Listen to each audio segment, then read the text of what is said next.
Revisé la cámara de mi casa y vi a mi hija colocando veneno en mi taza. Lo que hice después te dejará sin palabras. Mi nombre es Elena Morales. Tengo 73 años y una fortuna valorada en $150 millones que construí durante 5 décadas dirigiendo la cadena hotelera más exitosa del país. Nunca imaginé que mi propia sangre sería quien intentaría arrebatarme no solo mi dinero, sino mi vida. Esta es la historia de cómo mi hija trató de asesinarme, y cómo logré darle la vuelta a la situación. Los primeros síntomas. Todo comenzó hace 8 meses, en octubre del año pasado. Había empezado a sentir una extraña fatiga que no podía explicar. Al principio lo atribuí a la edad y al estrés de manejar mis negocios, pero los síntomas fueron empeorando gradualmente. Náuseas matutinas que me despertaban a las 5 de la mañana. Mareos que me hacían tambalear cuando me levantaba demasiado rápido. Una sensación constante de malestar estomacal que no se aliviaba con ningún medicamento. Mis manos comenzaron a temblar ligeramente, y mi piel adquirió un tono pálido que mi maquilladora, Rosa, comentó con preocupación. Señora Elena, ¿ha estado comiendo bien? Se ve demacrada. Yo mismo había notado la pérdida de peso. 15 kilos en 2 meses, sin hacer dieta ni ejercicio. Mis vestidos favoritos me quedaban holgados, y mi joyero tuvo que ajustar varios de mis anillos porque se me caían de los dedos. Mi médico de cabecera, el doctor Hernández, me realizó toda clase de estudios. Análisis de sangre, tomografías, resonancias magnéticas, endoscopias. Todo salía normal. Señora Morales, me decía con esa voz paternal que había desarrollado en 40 años de práctica médica, a su edad es normal que el organismo presente ciertos ajustes. El esters de manjar an imperio empresarial no es poca cosa. Pero yo conocía mi cuerpo. Había trabajado 16 horas diarias durante décadas, había pasado por la menopausia, había superado cáncer de mama hace 10 años. Esto era diferente. Esto era insidioso. Los síntomas se intensificaron cuando mi hija Sofía se mudó conmigo en diciembre, tras su estrepitoso divorcio. Sofía había sido la luz de mis ojos durante sus primeros 30 años. Brillante hermosa carismática.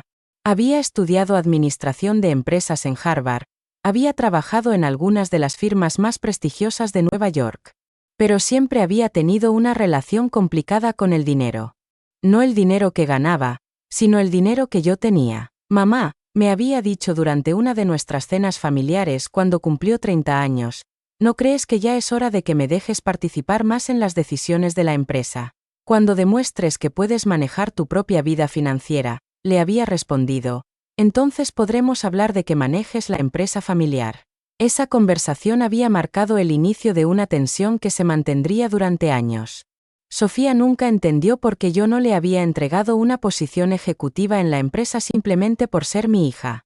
Yo creía firmemente que el mérito se ganaba con trabajo, no con apellidos. Su matrimonio con Pablo Mendoza, heredero de una familia de constructores, había parecido la solución perfecta. 2 jóvenes ricos que se complementaban, que podrían construir su propio imperio sin depender de las fortunas familiares. Pero el matrimonio duró apenas 8 años, y cuando terminó, Sofía se encontró sin trabajo, sin casa y con una considerable deuda legal. Mamá, necesito ayuda, me había dicho por teléfono, llorando. Pablo se quedó con todo. Los abogados dicen que no tengo derecho a nada porque firmé un acuerdo prenupcial estúpido. Como cualquier madre, le abrí las puertas de mi mansión en Las Lomas sin dudarlo. Mi casa de 8 habitaciones tenía espacio de sobra, y después de años viviendo sola desde la muerte de mi esposo, me hacía ilusión tener compañía. Solo será temporal, me había dicho con esa sonrisa que conocía desde que era niña. Hasta que me recupere económicamente y pueda independizarme otra vez. Pero las semanas se convirtieron en meses, y mi salud se deterioraba cada día más. La perfecta hija cuidadora. Sofía se transformó en la hija perfecta casi de la noche a la mañana. Después de años de encuentros esporádicos y conversaciones tensas, de repente se mostró increíblemente atenta y cariñosa. Mamá, te ves cansada. ¿Por qué no descansas un poco más? Mamá, preparé tu té favorito, el de jazmín que tanto te gusta. Mamá, creo que deberías cancelar esa junta. No te ves bien.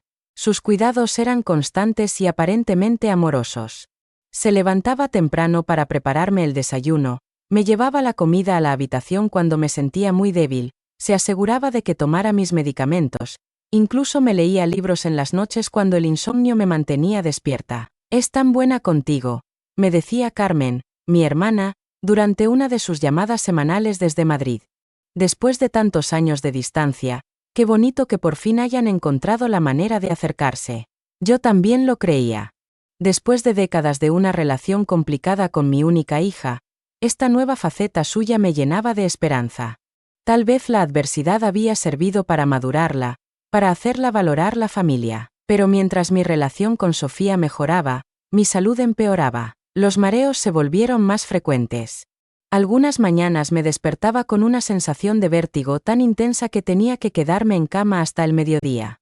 Mi apetito desapareció por completo, y la sola idea de comer me provocaba náuseas. «Mamá, tienes que comer algo», insistía Sofía, trayéndome caldos, tés, pequeños bocadillos que preparaba especialmente para mí. «El doctor dice que la desnutrición puede empeorar todos tus síntomas». Mis empleados comenzaron a preocuparse. Mercedes, mi ama de llaves desde hace 20 años, me comentó un día mientras me ayudaba a vestirme: «Señora Elena, perdone que me meta, pero la veo muy delgada. ¿No será que necesita cambiar de doctor? Ya me han visto 3 doctores diferentes, Mercedes. Todos dicen lo mismo, estrés y edad. Pero es que usted siempre ha sido tan fuerte, tan enérgica. Verla así me preocupa». A mí también me preocupaba. Había construido mi empresa trabajando 14 horas diarias, viajando constantemente, tomando decisiones difíciles bajo presión. Nunca me había sentido vulnerable. Pero ahora, algunas mañanas apenas podía levantarme de la cama. Sofía se había convertido en mi principal apoyo. Cuando tenía reuniones importantes, ella me acompañaba para asegurarse de que no me sintiera mal. Cuando los médicos me citaban, ella insistía en llevarme. Cuando los síntomas eran particularmente intensos, ella se quedaba a mi lado, sosteniéndome la mano, asegurándome que todo estaría bien. «No sé qué haría sin ti», le dije una noche después de un episodio particularmente malo de náuseas y mareos. «Nunca lo sabrás, mamá. Yo siempre estaré aquí para cuidarte». Sus palabras me consolaron. Pero había algo en su tono, algo que no pude identificar en ese momento, que me dejó con una sensación extraña. Señales de alarma. Fue a mediados de febrero cuando comencé a notar ciertos patrones. Mis síntomas eran más intensos en las mañanas, especialmente después de tomar el desayuno que Sofía me preparaba. Los mareos llegaban aproximadamente 1 hora después de comer o beber algo que ella me había dado. Y siempre me sentía peor después de beber mi té matutino. Al principio pensé que era coincidencia. Después de todo, las mañanas son naturalmente más difíciles para las personas mayores. Pero cuando empecé a prestar atención específica, el patrón se volvió innegable. Un día, fingí estar dormida cuando Sofía llegó con mi desayuno. La escuché dejar la bandeja en la mesita de noche, y luego, nada. Silencio total. Permanecí inmóvil, respirando profundamente como si durmiera, durante casi 10 minutos. Cuando finalmente desperté, Sofía estaba sentada en la silla junto a mi cama, observándome con una intensidad que me perturbó. «¿Cuánto tiempo llevas ahí?», le pregunté. «Solo unos minutos. Quería asegurarme de que estuvieras bien. ¿Por qué no me despertaste? Parecías estar descansando tan tranquilamente». «El descanso es lo mejor para ti ahora». Pero había algo en su postura, en la manera en que sus manos se tensaban cuando me miraba, que me hizo sentir incómoda por primera vez desde que había llegado a casa. Esa misma semana, Mercedes me comentó algo que me llamó la atención. «Señora Elena, la señorita Sofía está siguiendo alguna dieta especial». «¿Por qué preguntas?». «Es que he notado que compra algunos productos muy específicos. Hierbas raras, suplementos que no reconozco. Y siempre pide que no toque nada de lo que ella prepara para usted». «¿Qué tipo de productos?». «Pues frascos pequeños, polvos, cosas así. Dice que son vitaminas especiales para personas mayores. ¿Pero qué?». «Nada, señora. Seguramente son cosas buenas para su salud». Pero Mercedes parecía preocupada, y ella llevaba 20 años en mi casa. Conocía a mi familia, había visto crecer a Sofía. Si algo la inquietaba, yo debía prestarle atención. Esa noche, cuando Sofía salió a cenar con unas amigas, Decidí revisar la cocina. No encontré nada fuera de lo normal en las alacenas principales, pero en el refrigerador pequeño de la despensa, el que usábamos para productos especiales, había varios frascos que no reconocía. Suplementos de hierro, vitaminas B, extractos herbals. Nada que pareciera particularmente sospechoso. Pero lo que me llamó la atención fue un frasco pequeño, casi vacío, con una etiqueta parcialmente despegada que no pude leer completamente. Lo tomé para examinarlo mejor, pero escuché el auto de Sofía en la entrada. Rápidamente lo regresé a su lugar y salí de la cocina. «Mamá, ¿qué haces levantada?» No podía dormir. «Vine por un vaso de agua. Te habría traído agua a tu habitación. No deberías estar caminando sola por la casa cuando te sientes débil». «Estoy bien, Sofía. Solo un poco de insomnio. Ven, te ayudo a regresar a tu habitación. Y te preparo un té relajante». Mientras me ayudaba a caminar hacia mi habitación, noté que sus ojos se dirigían hacia la despensa. ¿Había sospechado algo? ¿O solo era mi imaginación? La decisión de vigilar fue a principios de marzo cuando tomé la decisión que cambiaría todo. Había tenido una semana particularmente mala, con síntomas tan intensos que había tenido que cancelar 3 reuniones importantes. Sofía se había mostrado más solícita que nunca, pero yo había comenzado a sentir una inquietud creciente. La gota que derramó el vaso fue un incidente aparentemente menor. Estaba en mi estudio, revisando algunos documentos, cuando accidentalmente derramé un poco de té sobre los papeles. Sofía estaba en la habitación, organizando mis medicamentos. «Oh no. Mamá, ten cuidado». Se acercó rápidamente a limpiar el té, pero lo que me llamó la atención fue su reacción. No era preocupación normal por el desorden. Era pánico. Un pánico desproporcionado para la situación. «No es nada, Sofía. Solo un poco de té. Pero tus documentos importantes, y el té está muy caliente, podrías haberte quemado». Seguía limpiando frenéticamente, evitando mi mirada. Y entonces, mientras recogía los papeles mojados, murmuró algo que me heló la sangre. «No podemos desperdiciar ni una gota». «¿Qué dijiste?» «Nada, mamá. Solo que no queremos que se arruinen tus documentos». Pero yo había escuchado claramente. «No podemos desperdiciar ni una gota». Como si cada gota de ese té fuera preciosa. Como si contuviera algo que no podía perderse. Esa noche, después de que Sofía se fuera a dormir, tomé una decisión. Iba a revisar las cámaras de seguridad de la casa. Mi mansión tenía un sistema de vigilancia sofisticado que había mandado instalar hace 5 años, después de una serie de robos en el vecindario. Había cámaras en todas las áreas comunes: sala, comedor, cocina, pasillos principales, jardín. El sistema guardaba grabaciones durante 30 días antes de sobrescribir los archivos. Me dirigí a mi estudio, donde estaba el monitor principal del sistema de seguridad. Había aprendido a usar el sistema básico, aunque normalmente delegaba su monitoreo en mi equipo de seguridad. Decidí empezar por revisar las grabaciones de la semana anterior, concentrándome en las horas de la mañana cuando Sofía preparaba mi desayuno. Las primeras grabaciones no mostraron nada fuera de lo normal. Sofía entraba a la cocina alrededor de las 6:30 de la mañana, preparaba café para ella, organizaba los ingredientes para mi desayuno, ponía agua para mi té. Todo se veía completamente normal, pero entonces llegué a la grabación del martes anterior. La revelación. Eran las 6:47 de la mañana del martes, 7 de marzo. Sofía estaba en la cocina, preparando mi desayuno matutino. Había puesto la tetera al fuego y estaba organizando los ingredientes para mis huevos revueltos. Todo parecía normal, pero entonces, después de servir el té en mi taza favorita, la de porcelana azul con flores doradas que había sido de mi madre, hizo algo que me dejó sin aliento. Miró hacia la entrada de la cocina, como asegurándose de que nadie la viera. Luego abrió uno de los armarios altos, sacó un frasco pequeño, y con movimientos precisos y cuidadosos, vertió un polvo blanquecino en mi taza. Lo hizo con una frialdad que jamás había visto en ella. No había nerviosismo, no había duda, no había la menor vacilación. Solo la precisión mecánica de alguien que había hecho esto muchas veces antes. Después de agregar el polvo, revolvió el té cuidadosamente, se aseguró de que no quedaran rastros en la superficie, y luego regresó el frasco a su lugar. Mi corazón latía tan fuerte que temí que fuera a darme un infarto ahí mismo. Rebobiné la grabación y la vi de nuevo. Y otra vez. Y otra vez. No había error posible. Mi hija, la niña que había llevado en mis brazos cuando tenía pesadillas, que había consolado durante sus desamores de adolescente, que había apoyado a través de todos sus fracasos y decepciones, estaba envenenándome sistemáticamente, pero necesitaba estar segura. Revisé las grabaciones de otros días. Miércoles, 8 de marzo, lo mismo. Jueves, 9 de marzo, lo mismo. Viernes, 10 de marzo, lo mismo. Cada mañana, el mismo ritual. El mismo frasco. El mismo polvo blanquecino en mi taza de té. Ahora entendía por qué mis síntomas eran más intensos en las mañanas. ¿Por qué me sentía peor después de tomar mi té?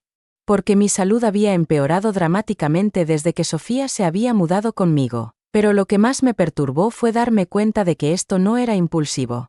No era un momento de locura o desesperación. Era un plan cuidadosamente ejecutado. Sofía me había estado matando lentamente, día tras día, durante meses. La investigación secreta. Durante los siguientes 3 días, mantuve una fachada de normalidad mientras procesaba internamente lo que había descubierto. Sofía siguió siendo igual de atenta y cariñosa, trayéndome mi té envenenado cada mañana con una sonrisa en los labios. ¿Cómo te sientes hoy, mamá?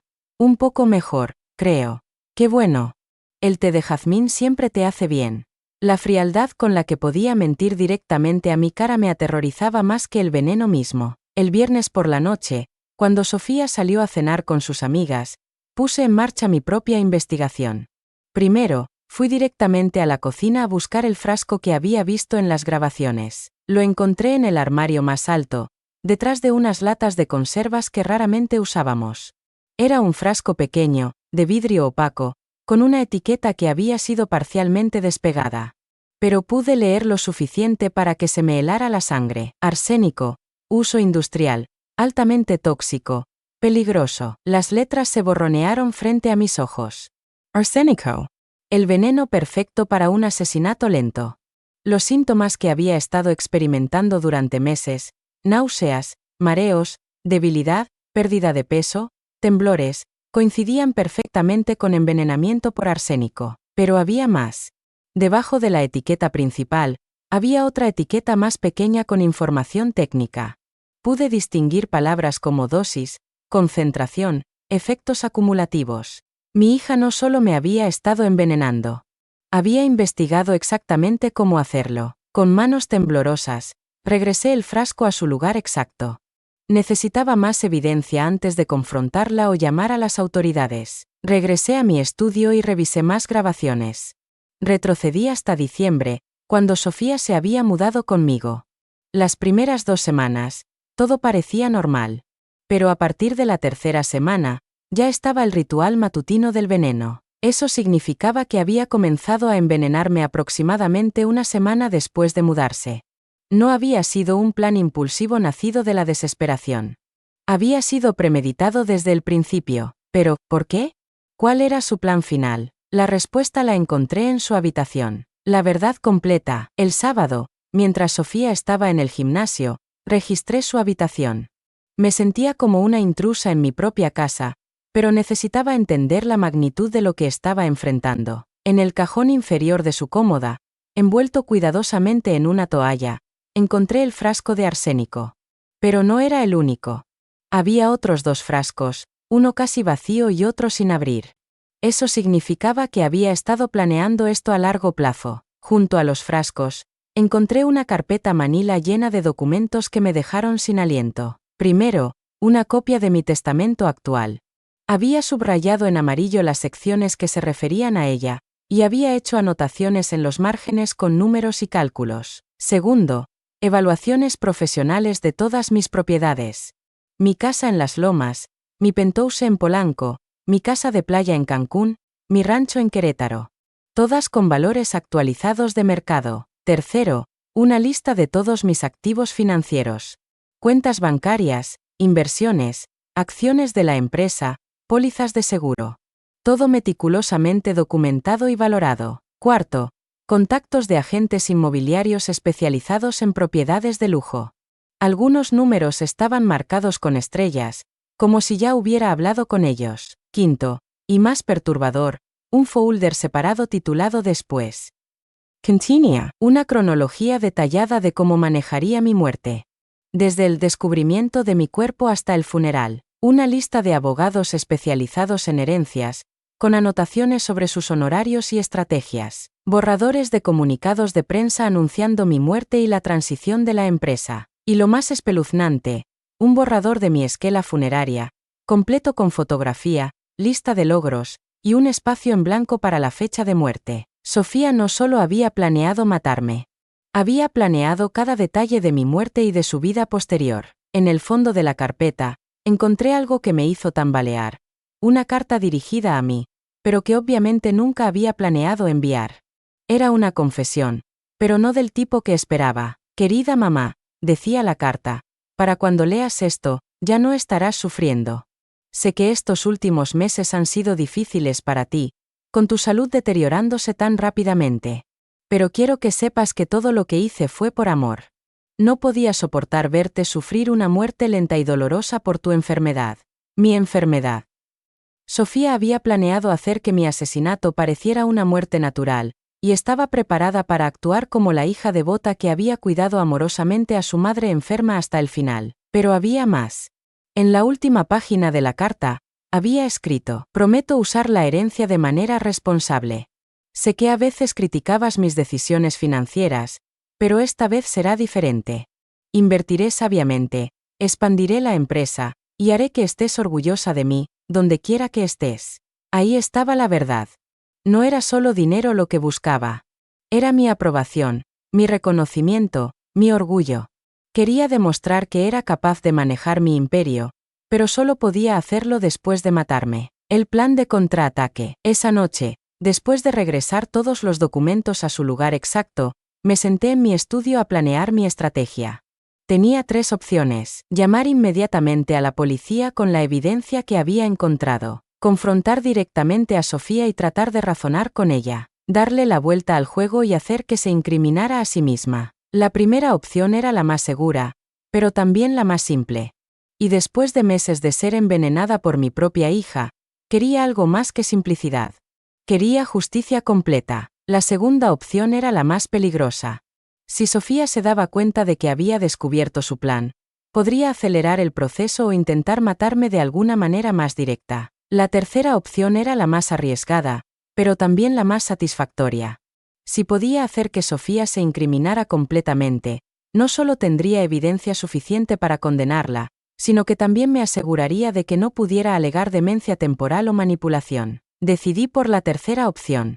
Pero necesitaba ayuda. El lunes por la mañana, después de rechazar mi té matutino con la excusa de que me dolía el estómago, llamé a mi abogado personal, Ricardo Vega. Ricardo, necesito verte urgentemente, pero no en tu oficina. Ven a mi casa esta tarde cuando mi hija haya salido. ¿Está todo bien, Elena? Suenas diferente. No, Ricardo. Nada está bien. Pero va a estarlo. Cuando Ricardo llegó esa tarde, le mostré todo. Las grabaciones, los documentos, el frasco de arsénico. Su rostro se puso pálido. Elena, esto es intento de asesinato. Tenemos que llamar a la policía inmediatamente. No todavía. Primero quiero que me ayudes con algo. Le expliqué mi plan.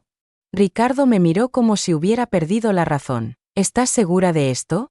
Es extremadamente peligroso. Más peligroso es que mi hija complete su plan. Y más peligroso es que pueda alegar inocencia o demencia después. Pero Elena, si algo sale mal, al menos habré muerto luchando, no como una víctima ignorante. Ricardo suspiró profundamente. Está bien. Pero vamos a hacerlo exactamente como tú dices, sin desviaciones. Y vamos a tener respaldo policial listo. La representación. Los siguientes días fueron una actuación digna de un Oscar. Fingí estar más enferma, más débil, más vulnerable. Sofía respondió exactamente como esperaba. Aumentó la dosis de veneno y se mostró más solícita que nunca. Mama, TV is terrible. Creo que deberíamos llamar al doctor. No, cariño. Solo estoy cansada. Pero es que has empeorado mucho en los últimos días. Me preocupa que sea algo serio. ¿Serio como qué? No sé. Quizás algo del corazón, o del hígado. A tu edad, cualquier cosa puede complicarse rápidamente. Ella sabía exactamente qué órganos afectaba el arsénico. Había hecho su tarea. Tal vez tienes razón, le dije con voz débil. Pero no quiero ir al hospital. Si me voy a morir, prefiero morir en casa. Sus ojos se iluminaron por un instante. Era exactamente lo que quería escuchar. No hables así, mamá. No te vas a morir. Sofía. Tengo 73 años y me siento cada día peor. Tengo que ser realista. Pero yo estoy aquí para cuidarte. Siempre voy a estar aquí. Lo sé, cariño. Y eso me da mucha paz. Durante esta conversación, noté que Sofía ya no ocultaba completamente su impaciencia. Había calculado sus tiempos, y mi deterioro no estaba progresando tan rápido como había planeado. El miércoles por la noche, fingí tener un episodio particularmente malo. Gemí y me quejé de dolores abdominales intensos, y Sofía corrió a ayudarme. Mamá, ¿qué te duele? El estómago, me duele muchísimo el estómago. ¿Quieres que llame al doctor? No. Solo quédate conmigo. Me sostuve del brazo y dejé que me ayudara a llegar a mi cama. Mientras me acostaba, fingí estar semiconsciente y murmuré: Sofía, si me pasa algo, quiero que sepas que siempre he estado orgullosa de ti. Vi las lágrimas en sus ojos. Por un momento, solo por un momento, pensé que tal vez había algo de la hija que recordaba, algún rastro de amor genuino. Pero entonces dijo: mamá, ¿has pensado en actualizar tu testamento? Ahí estaba. Incluso en lo que ella creía que podían ser mis últimos momentos, solo podía pensar en el dinero. ¿Mi testamento? Sí, es solo que, bueno, han cambiado muchas cosas. Mi divorcio, el hecho de que he estado cuidándote tanto últimamente. ¿Qué quieres decir? Nada, mamá. Solo que tal vez sería bueno asegurarse de que todo esté actualizado. ¿Crees que me voy a morir pronto? No. Claro que no. Es solo precaución. Pero su tono decía otra cosa. Estaba calculando tiempos, y quería asegurarse de que todo estuviera en orden antes de completar su plan. Está bien, le dije. Mañana llamo a Ricardo para que venga a revisar el testamento. La sonrisa que se extendió por su rostro fue la cosa más terrible que había visto en mi vida. El testamento falso. El jueves por la tarde, Ricardo llegó a la casa con un maletín lleno de documentos. Habíamos preparado cuidadosamente esta escena. Señora Morales, dijo con voz solemne, me alegra que haya decidido actualizar sus documentos legales.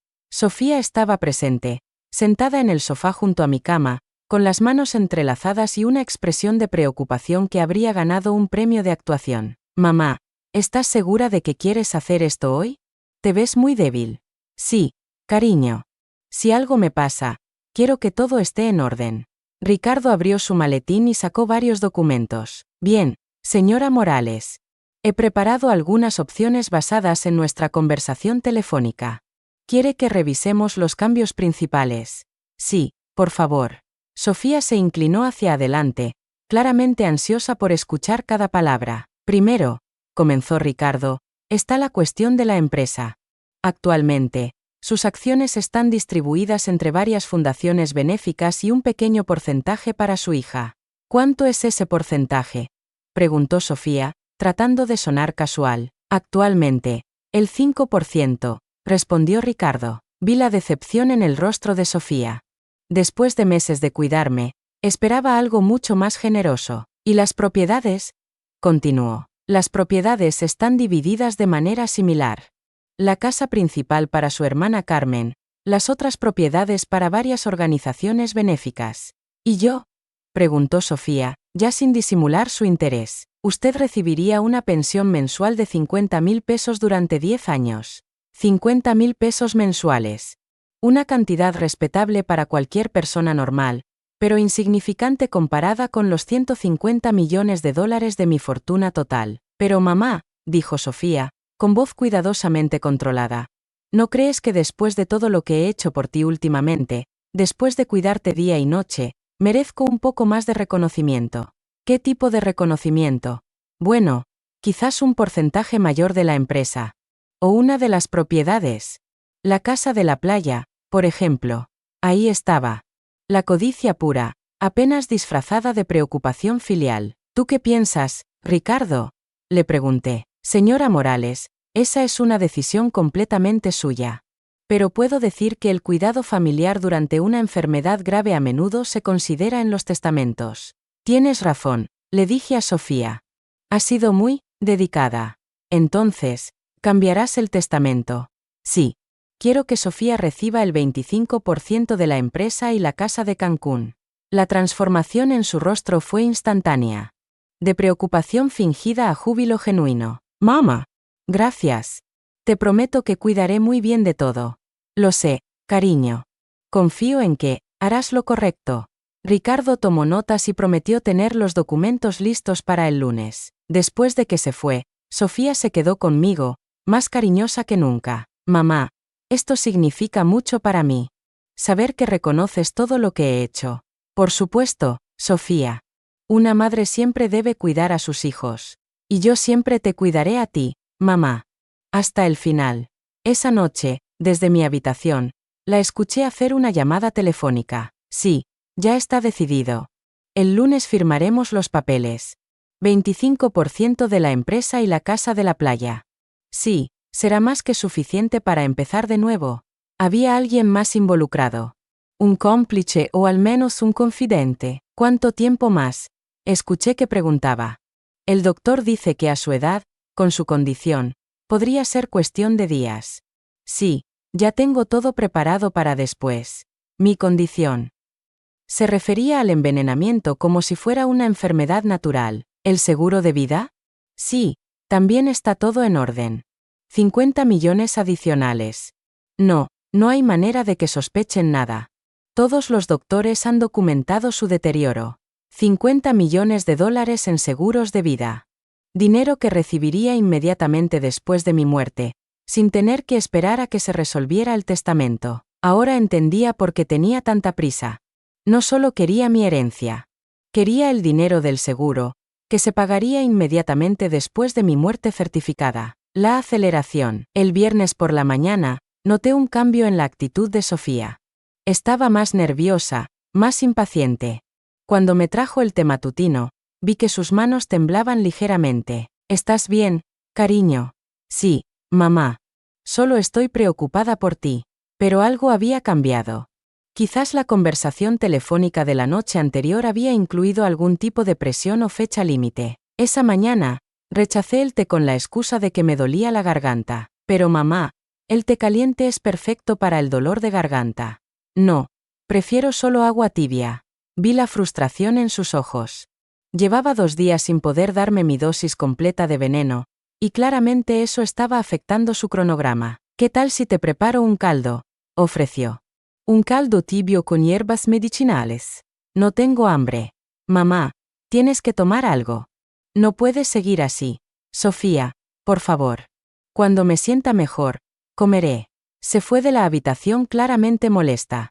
1 hora después regresó con una actitud diferente. Mamá, hablé con el doctor Hernández. Dice que la deshidratación puede ser muy peligrosa a tu edad. Insiste en que tomes líquidos. ¿Hablaste con él? Sí, le expliqué tus síntomas y está muy preocupado. Dice que si no mejoras para el lunes, tendremos que llevarte al hospital. Al hospital. Donde tomarían muestras de sangre.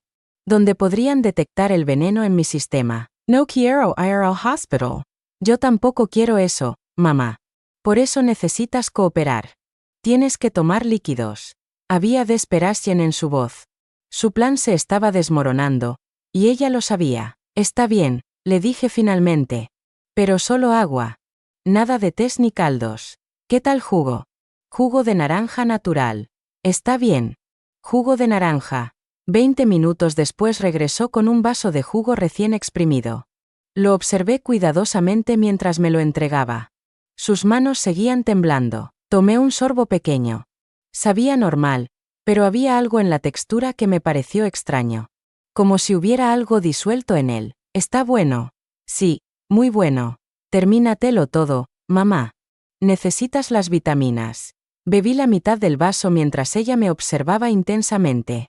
Luego, fingiendo cansancio, cerré los ojos y dejé el vaso en la mesita de noche. Estoy muy cansada. Creo que voy a dormir un poco.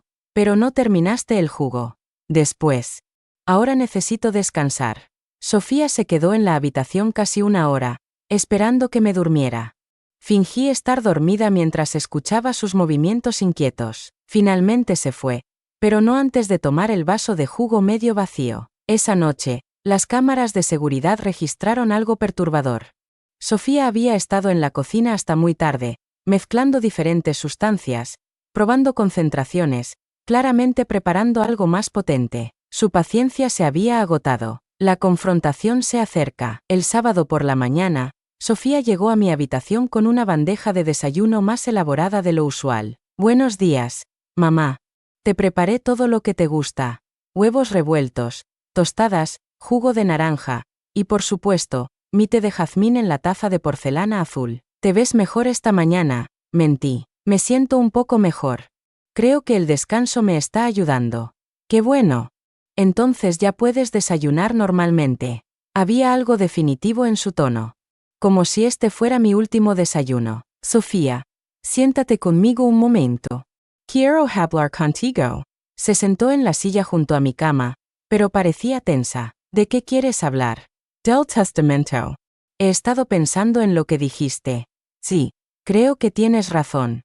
Has sido una hija extraordinaria estos últimos meses. Tan cuidadosa, tan atenta, tan dedicada a mi bienestar. Solo hago lo que cualquier hija haría. No, Sofía. No cualquier hija haría lo que tú has hecho. Lo que tú has hecho es único.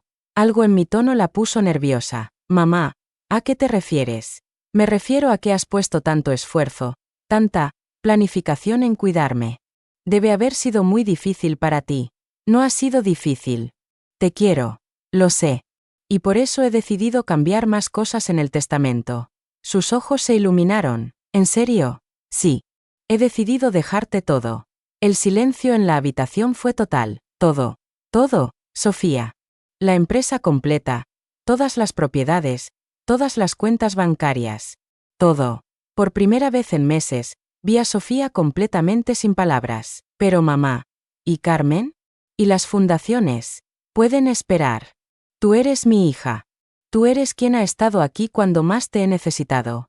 Las lágrimas comenzaron a brotar de sus ojos.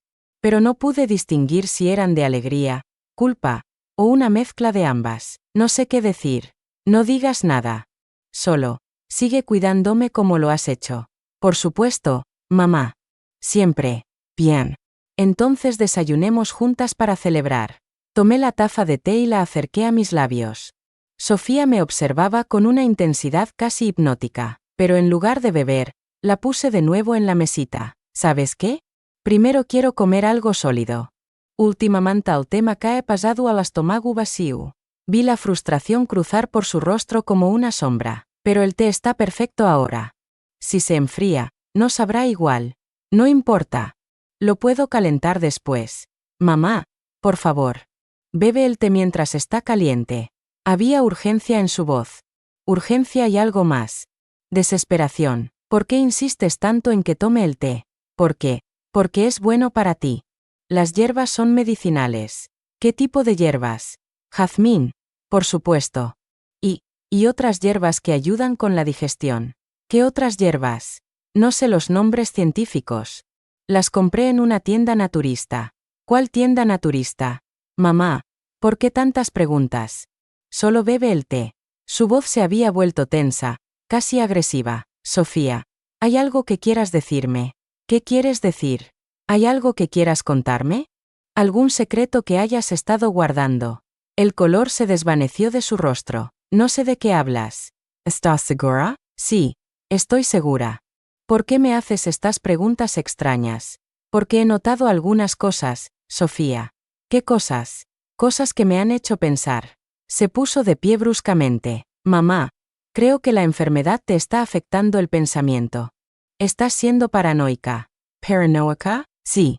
Haciendo preguntas raras, sospechando de cosas que no existen.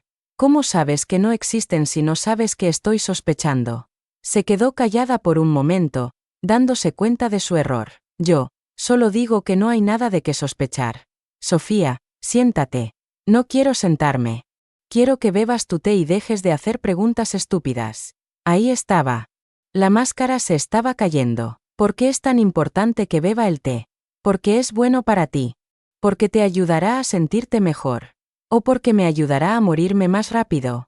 El silencio que siguió fue ensordecedor. Sofía se quedó paralizada, con los ojos abiertos como platos. ¿Qué dijiste? Creo que me escuchaste perfectamente. Mamá, no sé de qué estás hablando. ¿No sabes?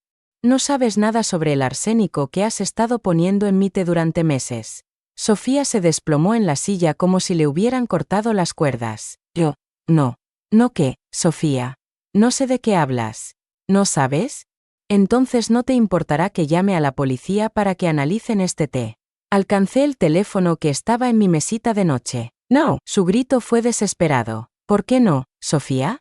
Si no hay nada malo con el té, no hay problema. Mamá, por favor, no hagas esto. ¿Hacer qué? Descubrir que mi propia hija ha estado tratando de matarme. Las lágrimas ahora corrían libremente por su rostro. Yo no quería matarte.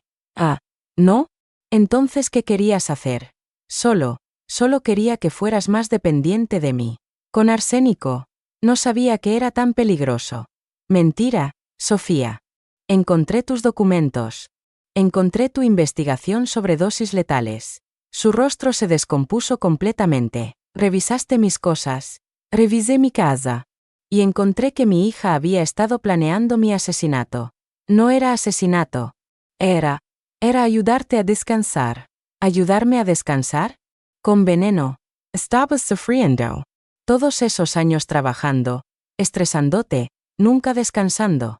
Pensé que sería mejor si pudieras tener paz. ¿Y la herencia? ¿Y los seguros de vida? También eran para darme paz. Sofía no respondió. Solo lloraba desconsoladamente. ¿Cuánto tiempo llevas planeando esto? No lo planeé.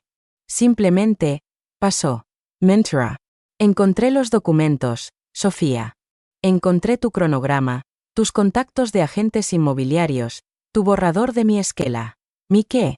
Tu borrador de mi esquela funeraria. Con fecha en blanco, esperando a que completaras tu trabajo. Sofía se dobló sobre sí misma, sollozando. Lo siento mucho, mamá. Lo siento mucho. ¿Lo sientes porque me estabas matando, o lo sientes porque te descubrí? Lo siento por todo. Nunca quise que llegara tan lejos. ¿Tan lejos como qué? Tan lejos como mi muerte. Yo pensé que tal vez te sentirías mal por un tiempo y después podrías tener un accidente o algo así. ¿Un accidente? ¿Cómo qué? No sé, una caída, quizás. Con tu salud débil, cualquier cosa podría. ¿Podrías matarme? No. Podrías partir en paz. Su capacidad para racionalizar lo que había estado haciendo era escalofriante. Sofía, mírame. Levantó la cabeza, con el rostro hinchado por las lágrimas. ¿Realmente crees que lo que has estado haciendo está bien? No lo sé, mamá. Ya no sé nada. ¿Desde cuándo empezaste a planear esto? Desde que Pablo me dejó sin nada. Cuando me di cuenta de que nunca iba a tener una vida real a menos que me mataras. A menos que pudieras descansar y yo pudiera continuar con el legado. ¿Mi legado? ¿Qué sabes tú de mi legado? Sé que trabajaste toda tu vida para construir algo. Y yo soy tu hija. Debería ser mío. Ah, ahí está la verdad. ¿Qué verdad? Que no me estabas matando por compasión. Me estabas matando por codicia. No es cierto. Sofía, encontré tu conversación telefónica de anoche. Sé que hay alguien más involucrado. Su rostro se puso blanco como papel. ¿Qué conversación? La conversación donde hablabas de los 50 millones del seguro de vida. Mamá, ¿quién es tu cómplice? No hay ningún cómplice. ¿Con quién hablabas anoche? Con un amigo. ¿Qué amigo? Alguien que me está ayudando a planear el funeral. A planear mi funeral antes de que me muera. Se dio cuenta de lo que acababa de decir. No, eso no es lo que quise decir. Sofía, ¿quién más sabe lo que has estado haciendo? Nadie. Mentira. Nadie más sabe. Entonces llama a la policía. ¿Qué? Si nadie más sabe, y si realmente estás arrepentida, llama a la policía y confiesa. No puedo hacer eso. ¿Por qué no? ¿Por qué? Porque iría a la cárcel. Sí. Irías a la cárcel. Donde pertenecen los asesinos. Yo no soy una asesina. ¿No? ¿Cómo llamas a alguien que envenena sistemáticamente a otra persona? Llámalo como quieras. Pero no puedo ir a la cárcel. ¿Por qué no? Porque tengo una vida que vivir. Tengo planes. Tengo el futuro que me prometiste. Ahí estaba. La verdad absoluta. No había arrepentimiento real. Solo lamento por haber sido descubierta. Sofía, le dije con voz calmada, no vas a tener ningún futuro. ¿Qué quieres decir? Quiero decir que todo esto ha sido grabado. ¿Qué? Todo. Esta conversación, tu confesión, todo. Sus ojos se dirigieron frenéticamente alrededor de la habitación. ¿Dónde? ¿Dónde están las cámaras? ¿Importa? Ya tienes bastante evidencia en tu contra sin esta confesión. ¿Qué evidencia? Las grabaciones de la cocina mostrándote poniendo veneno en mi té. El frasco de arsénico en tu habitación. Tus documentos de planificación. Los análisis de sangre que confirman envenenamiento. Análisis de sangre. Oh, sí. Me hice analizar la sangre hace una semana. Arsénico positivo. Sofía se puso de pie tambaleándose. ¿Una semana? Has sabido durante una semana. He sabido durante más tiempo que eso. ¿Por qué no dijiste nada? Porque quería estar segura. Y porque quería que te incriminaras completamente. ¿Me incriminara? Como acabas de hacer. En ese momento, se escucharon pasos en el pasillo. Sofía miró hacia la puerta con pánico. ¿Quién es? Probablemente la policía. Llamaste a la policía. Los llamé antes de que empezáramos esta conversación. No puedes hacer esto. Soy tu hija. Precisamente por eso es más grave. La puerta se abrió y entraron dos oficiales de policía, seguidos por Ricardo. Señora Morales, dijo el oficial mayor, recibimos su llamada. Sofía miró alternadamente a los policías, a Ricardo, y a mí. Esto es un malentendido, dijo desesperadamente. Mi madre está enferma. Está confundida. ¿Confundida sobre qué? Preguntó el oficial. Sobre todo. Está inventando cosas. Oficial, dije calmadamente. ¿Podrían por favor analizar el contenido de esa taza de té? El oficial tomó la taza cuidadosamente con guantes. También, continuó, mi abogado tiene evidencia adicional para mostrarles. Ricardo abrió su maletín y sacó una tablet con las grabaciones de seguridad. Esto fue grabado esta mañana a las 6:47 de la mañana, dijo, reproduciendo el vídeo. Los oficiales observaron en silencio mientras Sofía vertía el polvo blanquecino en mi taza. Sofía se desplomó en la silla, derrotada. Sofía Morales, dijo el oficial, queda arrestada por intento de asesinato en primer grado. Mientras le ponían las esposas, me miró con una mezcla de odio y desesperación. Esto no termina aquí, madre. Voy a luchar contra esto. Voy a demostrar que estás senil, que me incriminaste porque no quieres compartir tu dinero. Tal vez, le dije calmadamente. Pero estarás haciéndolo desde la cárcel. El juicio, los siguientes meses fueron un torbellino de actividad legal. Sofía contrató al mejor abogado defensor que pudo pagar, usando el dinero de emergencia que yo le había dado durante su divorcio. Su estrategia de defensa fue exactamente la que había predicho.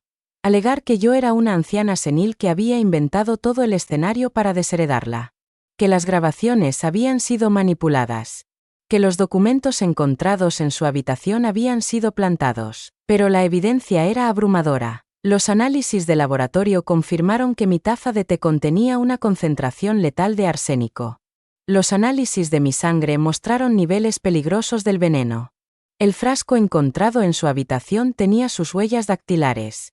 Y las grabaciones de seguridad eran incontrovertibles. Además, durante la investigación, la policía descubrió al cómplice con quien había estado hablando por teléfono, un exnovio de la universidad que trabajaba como investigador privado y que había estado ayudándola a investigar mis rutinas, mis hábitos, y los detalles de mi testamento y seguros de vida. El juicio duró 3 meses. Cada día, me sentaba en la primera fila del tribunal, observando a mi hija luchar por su libertad con la misma determinación que había puesto en planear mi muerte. Su abogado intentó todo. Alegó demencia temporal causada por el estrés del divorcio. Síndrome de mujer maltratada, refiriéndose a su exmarido.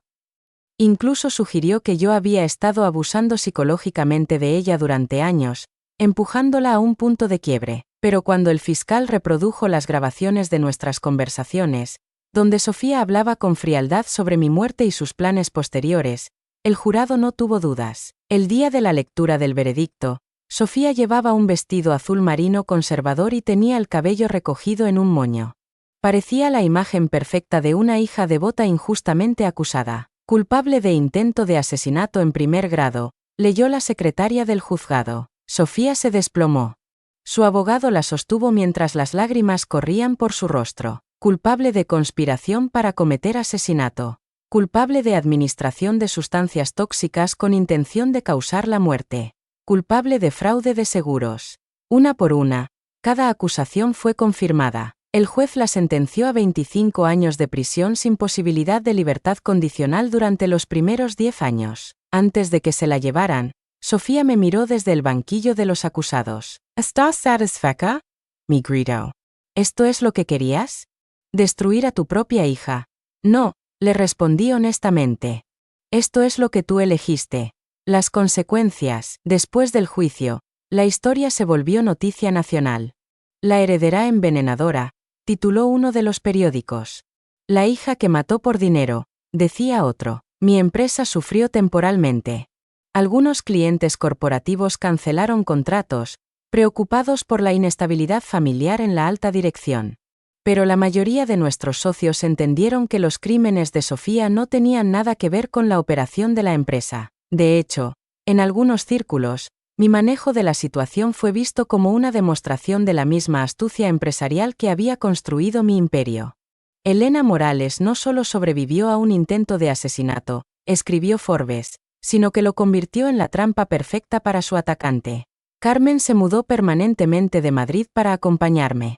Al principio pensé que era por lástima, pero pronto me di cuenta de que ella también había estado sola desde la muerte de su esposo, y que ambas nos beneficiábamos de la compañía. ¿Alguna vez la extrañas?, me preguntó una noche mientras cenábamos. ¿Es Sofía? Sí. Extraño a la niña que fue. Extraño a la hija que pensé que era. Pero no extraño a la mujer que resultó ser. ¿Crees que nació así, o nosotros la convertimos en eso? Era una pregunta que me había estado haciendo durante meses. Creo que todos tenemos la capacidad para el bien y el mal. Pero al final, elegimos quiénes queremos ser. Y ella eligió mal. Ella eligió el dinero sobre la familia. Eligió la codicia sobre el amor. Eligió el asesinato sobre la paciencia. ¿La perdonaría si te lo pidiera? No lo sé, Carmen. Honestamente, no lo sé. 3 meses después del juicio, recibí la primera carta de Sofía desde la prisión. La carta decía que había encontrado a Dios, que estaba profundamente arrepentida, y que esperaba mi perdón y comprensión. La carta permaneció sin abrir en mi escritorio durante una semana antes de que la leyera. Cuando finalmente la abrí, me di cuenta de que era una obra maestra de manipulación. No había responsabilidad real, no había reconocimiento genuino de la magnitud de sus acciones. Solo autocompasión y intentos de hacerme sentir culpable por haber destruido su vida. Querida mamá, comenzaba. Espero que estés bien y que hayas encontrado paz después de todo lo que pasamos. He tenido mucho tiempo para reflexionar sobre los eventos que nos llevaron aquí, y quiero que sepas que nunca fue mi intención lastimarte. Nunca fue mi intención. Como si envenenarme durante meses hubiera sido un accidente. Sé que cometí errores graves, y estoy dispuesta a aceptar las consecuencias. Pero también espero que puedas encontrar en tu corazón la compasión para entender que yo también fui víctima de circunstancias que estaban fuera de mi control. Víctima. Ella se veía a sí misma como la víctima. El divorcio me dejó en una situación desesperada. No tenía dinero, no tenía casa, no tenía futuro. Cuando vine a vivir contigo, no era solo por conveniencia. Era porque necesitaba sentirme parte de algo otra vez. En mi desesperación, tomé decisiones que ahora reconozco como terribles. Pero quiero que entiendas que todo lo que hice nació del amor. Amor hacia ti, amor hacia nuestra familia, amor hacia el legado que construiste. Amor. Llamaba amor al intento de asesinato. Sé que es difícil de entender desde tu perspectiva, pero en mi mente confundida, pensé que estaba ayudándote. Vi cuánto sufrías con el estrés del trabajo, con la presión de manejar un imperio tan grande. Pensé que si pudieras descansar, encontrarías paz. La misma mentira de siempre. Como si el arsénico fuera un favor que me estaba haciendo. Nunca quise que llegaras a sufrir tanto. Cuando me di cuenta de lo que estaba pasando, ya era demasiado tarde para detenerme sin destruir nuestras vidas. Estaba atrapada en una espiral de decisiones incorrectas. Atrapada. Como si no hubiera tenido opción cada mañana de no poner veneno en mi té. Ahora, desde esta celda, puedo ver claramente lo equivocada que estaba. He tenido mucho tiempo para reflexionar, para orar, para buscar respuestas. Y he llegado a entender que mis acciones, sin importar mis intenciones, fueron inexcusables. Después de 3 páginas de justificaciones, finalmente una oración que se acercaba a la responsabilidad. Te pido perdón, mamá. No espero que sea fácil, y no espero que sea inmediato. Pero espero que, con tiempo, puedas encontrar en tu corazón la capacidad de perdonar a tu hija que se perdió en la oscuridad. También quiero que sepas que he estado trabajando en mi rehabilitación. Estoy tomando clases de psicología, participando en terapia grupal, y ayudando a otras internas que han pasado por situaciones similares. Situaciones similares. Como si hubiera una epidemia de hijas que envenenan a sus madres. Sé que no tengo derecho a pedirte nada después de lo que hice. Pero si pudieras encontrar la manera de visitarme, aunque sea una vez, sería la bendición más grande de mi vida. Necesito verte, necesito que sepas que la hija que criaste sigue aquí, enterrada bajo todas las decisiones terribles que tomé. La carta terminaba con todo mi amor y arrepentimiento, tu hija que te extraña, Sofía. Después de leerla, me senté en mi escritorio durante 1 hora, procesando lo que había leído. Era una carta cuidadosamente construida, diseñada para despertar mi simpatía sin aceptar responsabilidad real. Era manipulación en su forma más refinada, pero lo que más me perturbó fue darme cuenta de que una parte pequeña de mí, la parte que seguía siendo su madre, se sintió conmovida por sus palabras. La visita, 6 meses después de recibir la carta, tomé una decisión que sorprendió a todos, incluyéndome a mí misma. Decidí visitar a Sofía en la prisión. Carmen pensó que era una terrible idea. Elena, ¿por qué quieres torturarte así? Ella ya no puede hacerte daño físico, pero puede seguir manipulándote emocionalmente. No voy a perdonarla, le dije. Voy a cerrar el círculo. ¿Qué significa eso? Significa que necesito verla una última vez. Necesito asegurarme de que la decisión que tomé fue la correcta. Por supuesto que fue la correcta. Ella intentó matarte. Lo sé. Pero necesito escucharla directamente, cara a cara, para confirmar que no hay nada de la hija que amé en la mujer que se convirtió. La prisión estatal de mujeres estaba a 2 horas de la ciudad. Carmen insistió en acompañarme, aunque yo prefería ir sola. Si vas, yo voy, me dijo con firmeza. No voy a dejarte enfrentar esto sola. El proceso de visitación fue humillante.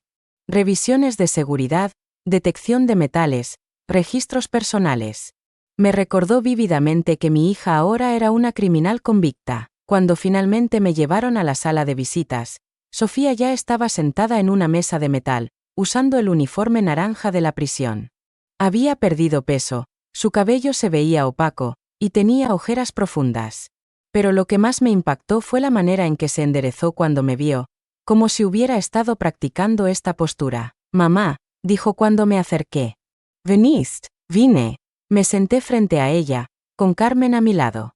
Un guardia se mantuvo cerca, observando nuestra interacción. Te ves bien, dijo Sofía.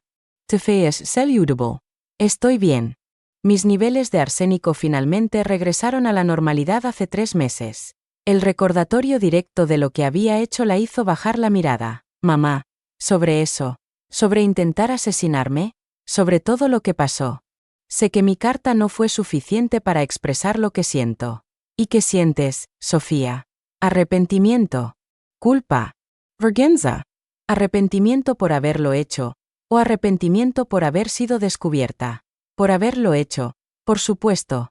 ¿Estás segura? Sí, estoy segura. Entonces respóndeme honestamente. Si no te hubiera descubierto, ¿habrías parado? La pregunta la tomó por sorpresa. Pude ver la lucha interna en su rostro. Eso es hipotético. No, no es hipotético. Es la diferencia entre arrepentimiento genuino y lamento por las consecuencias. Habría parado cuando te sintieras mejor. ¿Mejor? ¿O muerta? Mejor. Nunca quiz camieras. Sofía, me estabas dando dosis letales de arsénico. ¿Qué resultado esperabas? Esperaba que te sintieras débil por un tiempo, y después. ¿Y después qué? Y después que pudieras, descansar. Descansar. Permanentement. No respondió, Sofía. ¿Sabes lo que me duele más de todo esto? ¿Qué? No es que intentaras matarme.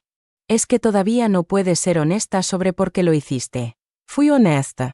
Te dije que fue por amor. Fue por dinero, Sofía. Por mi herencia. Por los seguros de vida. Por la empresa. Eso no es cierto.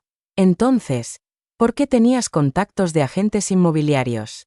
¿Por qué habías calculado el valor de todas mis propiedades? ¿Por qué habías escrito mi esquela funeraria? Sus defensas se desmoronaron. Está bien. Sí, pensé en el dinero. Pero ese no era el motivo principal. ¿Cuál era el motivo principal? Quería tu reconocimiento. Mi reconocimiento. Sí. Quería que finalmente me vieras como alguien capaz de manejar todo lo que construiste. Y la única manera de conseguir mi reconocimiento era matándome. No era así de simple. Entonces explícamelo de manera simple. Tú nunca confiaste en mí. Nunca me diste una oportunidad real en la empresa. Siempre dijiste que tenía que ganarme las cosas, pero nunca me dejaste probar que podía hacerlo. Y tu solución fue envenenarme. Mi solución fue hacer que dependieras de mí, para que vieras lo buena hija que podía ser. Envenenando, cuidándote, siendo indispensable para ti. Sofía, ¿realmente no ves la contradicción en lo que estás diciendo? ¿Cuál contradicción? Que es imposible cuidar a alguien mientras lo envenenas. Que es imposible amarme mientras planeas mi muerte. Yo sí te amo. ¿Amas a la persona, o amas lo que esa persona puede darte? La pregunta la dejó sin palabras por varios minutos. No sé cómo responder eso, dijo finalmente. Yo sí lo sé. Amas la idea de mí. Amas mi dinero. Amas mi estatus. Pero no me amas a mí como persona. Eso no es cierto. ¿No?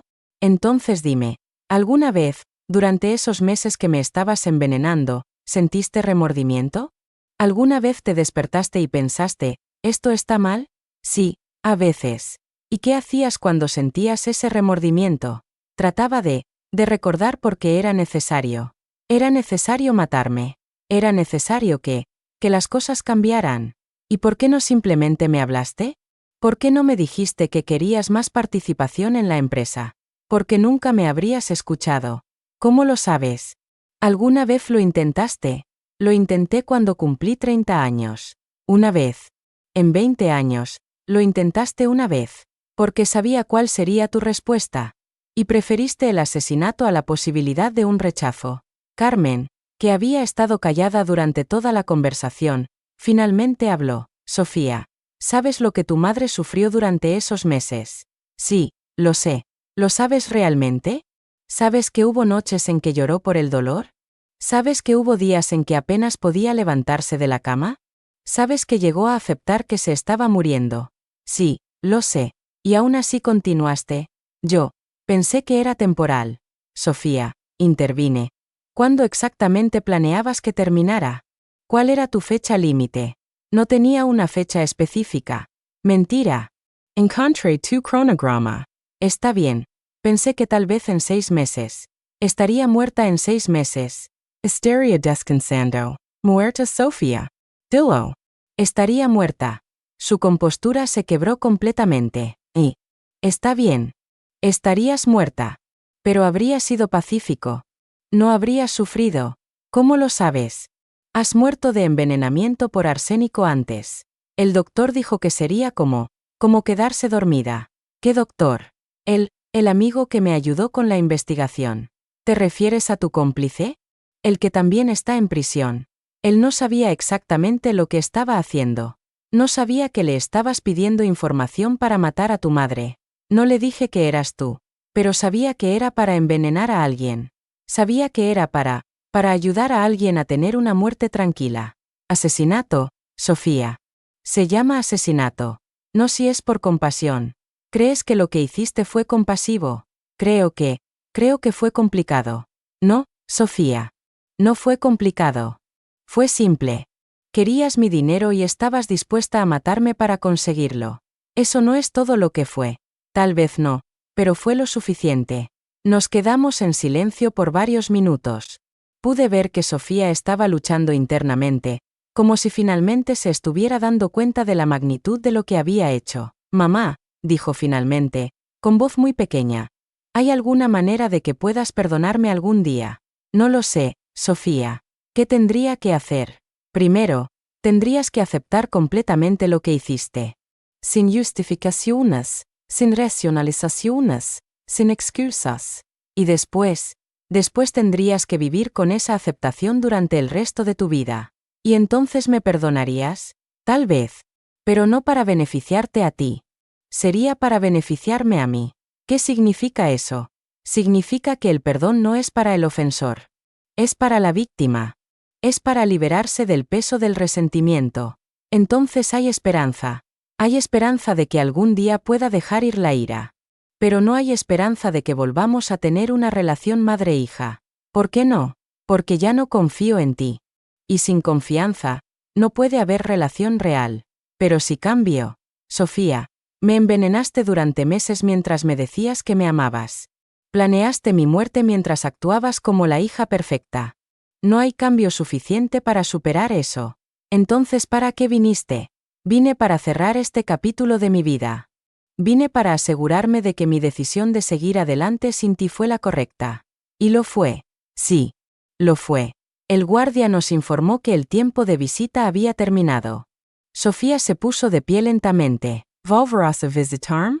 No. ¿Alguna vez? No, Sofía. Ni siquiera si me rehabilito completamente. Especialmente si te rehabilitas completamente. Porque entonces entenderás por qué es mejor para ambas que no tengamos contacto. Sus ojos se llenaron de lágrimas. Te amo, mamá. Tal vez. Pero tu amor no fue suficiente para detener tu codicia.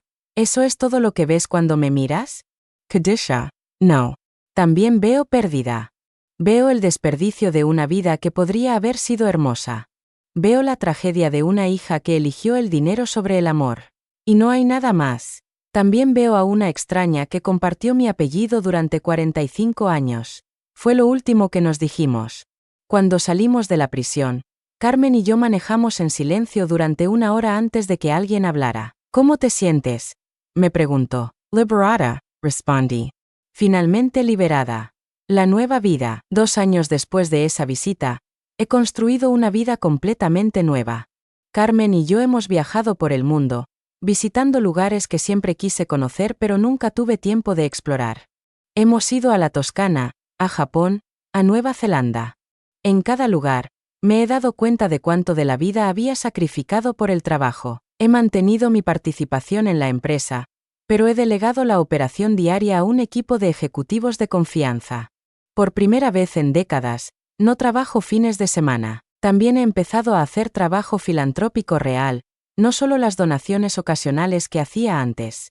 He establecido una fundación para mujeres víctimas de violencia doméstica, irónicamente inspirada por mi propia experiencia como víctima de violencia familiar. ¿Alguna vez piensas en ella? Me pregunta Carmen ocasionalmente. Pienso en la niña que fue, le respondo. Pero no en la mujer que se convirtió. ¿Extrañas tener una hija? Extraño la idea de tener una hija. Pero no puedo extrañar algo que nunca realmente tuve. ¿Qué quieres decir? Una hija real no habría sido capaz de hacer lo que hizo Sofía. Una hija real habría encontrado otra manera de manejar sus problemas. ¿Crees que nacimos para ser quienes somos, o nos convertimos en eso? Creo que nacemos con ciertas tendencias, pero que nuestras decisiones determinan quiénes somos realmente. Y Sofía eligió mal. Sofía eligió repetidamente mal. Durante meses, cada mañana tuvo la oportunidad de elegir diferente. Y cada mañana eligió el veneno. He recibido 3 cartas más de Sofía durante estos 2 años. Las primeras 2 las tiré sin abrir. La tercera la abrí, pero solo para confirmar que seguía siendo la misma manipulación sutil de siempre. En esa última carta, me informaba que había encontrado el propósito de su vida ayudando a otras internas. Que había transformado su dolor en sabiduría. Que esperaba que algún día pudiera honrar mi memoria siendo la persona que siempre quise que fuera. Honor mi memoria. Como si ya estuviera muerta. La carta también mencionaba que había sido elegida como mentora de rehabilitación para nuevas internas, y que varios psicólogos habían comentado sobre su notable transformación personal. Reconocí el patrón. Sofía siempre había sido brillante para presentar la imagen que otros querían ver. En Harvard había sido la estudiante perfecta. En su matrimonio había sido la esposa perfecta. En mi casa había sido la hija perfecta. Y ahora, en prisión, era la interna perfecta. Pero perfección no era lo mismo que autenticidad. La tiré sin terminar de leerla. Reflexiones finales. Ahora, 3 años después de descubrir que mi propia hija intentaba matarme, he llegado a algunas conclusiones sobre la vida, la familia y la naturaleza humana. Primera, la sangre compartida no garantiza el amor. La familia no es automáticamente sagrada. Los lazos familiares pueden ser tan tóxicos como cualquier otra relación, y a veces más peligrosos porque los damos por sentado. Segunda, la codicia puede transformar a cualquier persona en un monstruo. No importa cómo hayas criado a alguien, no importa cuántas oportunidades le hayas dado, no importa cuánto amor le hayas mostrado. Si esa persona valora más el dinero que las relaciones humanas, será capaz de cualquier cosa. Tercera, el perdón es posible, pero la reconciliación no siempre es sabia. Puedo trabajar para perdonar a Sofía por mi propia paz mental, pero eso no significa que deba permitirle volver a entrar en mi vida. Cuarta, la confianza, una vez destruida completamente, no se puede reconstruir. Y está bien reconocer eso. No toda relación puede o debe ser salvada. Quinta, nunca es demasiado tarde para empezar una nueva vida. A los 76 años, he descubierto partes de mí misma que había ignorado durante décadas. He encontrado pasiones que había dejado de lado. He construido relaciones más auténticas que cualquiera que había tenido antes. Carmen me preguntó recientemente si cambiaría algo de lo que pasó. ¿Cambiarías el hecho de que Sofía hiciera lo que hizo? Por supuesto. Preferiría tener una hija que me amara genuinamente. Pero ¿cambiarías la manera en que manejaste la situación? No. Hice exactamente lo que tenía que hacer. Incluso sabiendo que significaba perder a tu única hija. Carmen, yo no perdí a mi hija. Mi hija se perdió a sí misma. Yo simplemente reconocí esa pérdida y actué en consecuencia. No hay parte de ti que se arrepienta de haberla hecho arrestar. No. Porque si no la hubiera detenido, estaría muerta. Y si hubiera intentado salvarla, rehabilitarla, yo misma, probablemente habría intentado matarme otra vez. ¿Crees que ella entiende eso? No me importa si lo entiende o no. Lo que importa es que esté donde no puede hacerle daño a nadie más. ¿Alguna vez te sientes culpable? ¿Por qué debería sentirme culpable? Por no haber visto las señales antes. Por no haber sido una mejor madre. Por no haber sabido que ella era capaz de esto. Carmen, yo no creé a una asesina. Yo crié a una niña con todas las oportunidades del mundo. Lo que ella hizo con esas oportunidades fue su decisión, no la mía. Pero no te preguntas qué podrías haber hecho diferente. Por supuesto. Pero he llegado a la conclusión de que nada de lo que hubiera hecho diferente habría cambiado el resultado final. ¿Por qué? Porque el problema fundamental no era mi crianza. Era el carácter de Sofía. Y el carácter no se forma solo por la crianza. Se forma por miles de decisiones pequeñas que cada persona toma a lo largo de su vida. Y las decisiones de Sofía la llevaron a ser una asesina. Las decisiones de Sofía la llevaron a valorar las cosas materiales más que las relaciones humanas. Una vez que llegas a ese punto, el asesinato se convierte en una opción viable. ¿Crees que hay otras personas como ella? Sé que las hay. La única diferencia es que no todas tienen la oportunidad, los medios, o la desesperación necesaria para actuar según sus impulsos. Eso es aterrador. Es realista. Y ser realista sobre la naturaleza humana es lo que me mantuvo viva. 5 años después, han pasado 5 años desde que vi a Sofía por última vez en la prisión. En ese tiempo, he vivido más plenamente que en las 2 décadas anteriores. Carmen y yo hemos establecido una rutina tranquila pero satisfactoria. Desayunamos juntas cada mañana, siempre preparo mi propio té ahora, revisamos las noticias, y planeamos nuestro día. Algunos días trabajamos en la fundación, otros viajamos, otros simplemente disfrutamos de estar en casa. He aprendido a cocinar, algo que nunca tuve tiempo de hacer cuando estaba construyendo mi imperio. He leído más libros en estos 5 años que en los 20 anteriores. He aprendido a tocar piano. He tomado clases de arte. Mi empresa sigue siendo exitosa bajo la nueva administración. Resultó que delegar responsabilidades no solo me dio más tiempo personal, sino que también mejoró la operación. Los ejecutivos jóvenes trajeron ideas frescas que yo, en mi micromanagement obsesivo, nunca habría considerado. La semana pasada recibí otra carta de Sofía. Esta vez, en lugar de tirarla, se la di sin abrir a Carmen. ¿Qué quieres que haga con esto?, me preguntó. Lo que tú quieras. Ya no es mi responsabilidad. ¿No tienes curiosidad sobre cómo está? No. Su bienestar dejó de ser mi preocupación cuando eligió envenenarme. ¿Y si hubiera cambiado realmente? Carmen, ¿te acuerdas de lo que me dijiste cuando decidí visitarla en la prisión? Que era una mala idea. ¿Y por qué? Porque tenías miedo de que te manipulara emocionalmente. Exacto. Y después de esa visita, ¿qué confirmé? Que seguía siendo manipuladora. Entonces, ¿por qué habría cambiado ahora? La gente puede cambiar. Sí, puede. Pero yo no tengo la obligación de darle la oportunidad de demostrar ese cambio. Especialmente cuando el riesgo es tan alto. ¿Cuál es el riesgo? Está en prisión. El riesgo es emocional. El riesgo es que me convenza de sentir lástima por ella otra vez. El riesgo es que comprometa la paz que he construido. Y esa paz vale más que la posibilidad de recuperar a tu hija. Carmen, yo no tengo una hija que recuperar. Tengo una extraña que comparte mi DNA y que intentó matarme. No hay recuperación posible de eso. Carmen quemó la carta sin abrirla. Esa noche, mientras tomaba mi té vespertino, libre de veneno, preparado por mis propias manos, reflexioné sobre el camino que había tomado mi vida. A los 78 años, soy más feliz de lo que había sido en décadas. No porque haya olvidado lo que pasó, sino porque he aprendido a vivir completamente en el presente sin cargar el peso de relaciones tóxicas. He aprendido que amar a alguien no significa tolerar cualquier comportamiento.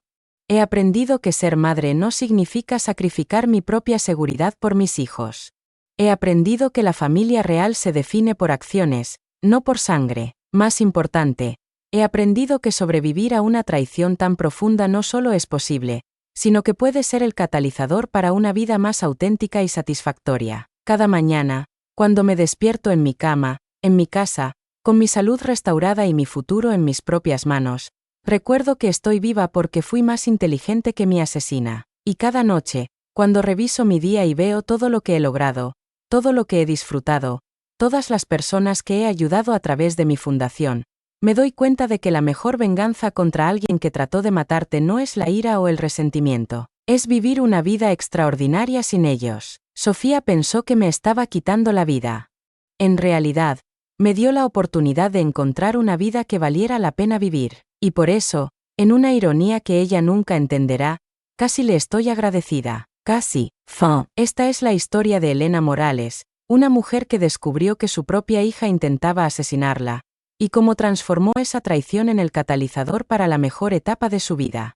Es una historia sobre la supervivencia, la justicia, y la búsqueda de la paz después de la traición más profunda posible. Elena sigue viva, próspera, y libre.